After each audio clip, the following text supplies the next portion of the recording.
बोल ना. मी एक अडाणी महिला आहे. मला माझं काही शिक्षण झालेलं नाही जास्त, पण माझा मुलगा आहे तसा संतोष भाई सुद्धा माझाच मुलगा आहे का, पण मला खूप वाईट वाटते. मला भेटायला जायचं होतं, पण माझी अवस्था फार म्हणजे हे बिकट आहे. गुडघेनं मला चालता येत नाही. खूप मला वाईट वाटतंय आणि तिची अवस्था बघून मला खूप माझे हाल झाले. वाटते की भेटायला जावं त्यांच्या घरी, वैभवीला, त्यांच्या मुलाला, त्यांच्या आईला, पण मला भेटायला जाणं सुद्धा शक्य झालं नाही. आणि त्यांना ज्यावेळेस अपहरण झालं त्यावेळेस खूप मला वाईट वाटलं. आणि तिथं नेल्यानंतर सुद्धा त्यांनी 3 तास त्यांची दशा केली. संभाजी महाराजाला जे केलं तेच माझ्या संतोष भायाला केलं. माझा संतोष भाया माझा आहे, तो दुसऱ्याचा कुणाचा नाही. तो खूप मला वाईट वाटलं की असं कृत्य करायला पाहिजे का. आज त्यांनी पाणी मागितलं तर लघवी केली, त्याचं लिंग कापलं, त्याची जीभ कापली, त्याला डोळे त्याचे काढले लायटरनी.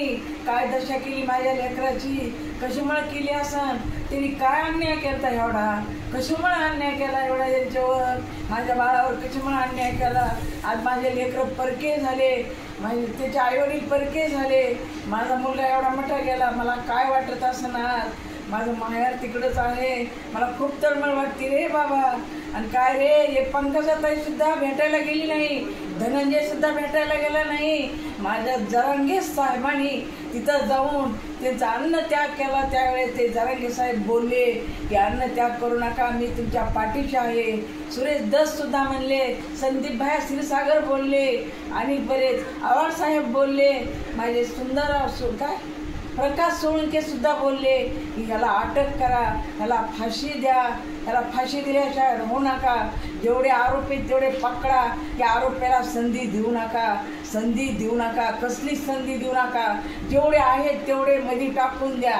आणि असे लटका, छत्रपती शिवाजी महाराजाचा पुतळा त्या मोठा दोर असतो त्याला बांधा आणि सगळेजण लटका आणि फाशी द्या. फाशीच व्हायला पाहिजे त्यांना. फाशी झाल्याशिवाय राहणार नाही, फाशी झाल्याशिवाय राहणार नाही. मी एक अडाणी व्यक्ती, मी काय शिक्षण झालेले, माझं थोडं शिक्षण झाले, पण मला भयानक वाटते. मला रात्रीची झोप येत नाही तेव्हापासून. मी बेभान आहे, तरी पण त्यांना न्याय मिळावा. फक्त माझी एवढीच इच्छा आहे की वैभवीला, तिच्या आईला, त्याच्या बाळाला न्याय द्यावा, सरकारने पुन्हा न्याय द्यावा. आणि यांना एवढा सपोर्ट केला की खूपच. हे सरकारसुद्धा बरखास्त व्हायला पाहिजे. हे सरकार चांगलं नाही, कुणासाठीच चांगलं नाही. हे सरकार आम्हाला नको आहे. नको होतं, पण लाडकी बहीण त्यांनी ठरवून आमचे मतं घेतले गोड बोलून, आता द्यायला नको म्हणतो माधुरचोर. हे मुख्यमंत्रीसुद्धा चांगला नाही. अजितदादाचा निवड फालतोय, फालतू फालतू फालतू फालतू अजितदादा. त्याला बिलकुल अक्कल नाही मिळालेला, कसलीच अक्कल नाही. म्हणून मला खूप माझी तळमळ आहे की माझ्या लेकराला न्याय मिळावा. आणि मी माझे गुडघे बरे झाल्यावर मी भेटायला जाणार आहे माझ्या वैभवीला आणि तिच्या आईला.